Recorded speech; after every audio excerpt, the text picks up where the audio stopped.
நம்ம Ashwin sweets and snacks export பண்றதுக்கு 7373041434 மற்றும் www.ashwinsweets.com கான்டாக்ட் பண்ணுங்க. கரூர் மாவட்டம் குளித்தலை அருகே மகாதானபுரத்தில் தாயை இழந்த மகனுக்கு வாரிசு சான்றிதழ் வழங்க 3000 ரூபாய் லஞ்சம் வாங்கிய கிராம நிர்வாக அலுவலர் பிரபு என்பவர் ரசாயனம் தடவிய நோட்டுகளை வாங்கிய போது கைது செய்யப்பட்டார். லஞ்சம் கேட்டு வாரிசு சான்றிதழ் வழங்காமல் பலமுறை இழுத்தடித்ததாக கூறி அதே பகுதியைச் சேர்ந்த சதீஷ் என்பவர் அளித்த புகாரின் பேரில் லஞ்ச ஒழிப்பு போலீசார் நடவடிக்கை எடுத்துள்ளனர்.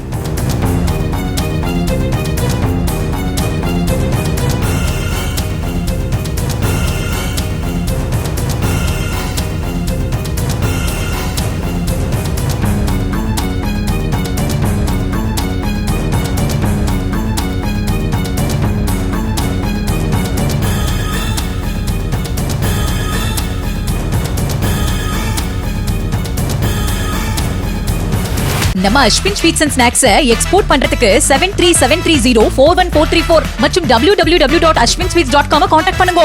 பிளே ஸ்டோர் மற்றும் ஆப் ஸ்டோரில் இருந்து பாலிமர் செயலியை QR கோடு மூலம் பதிவிறக்கம் செய்யுங்கள். செய்திகளை உடனுக்குடன் பெறுங்கள்.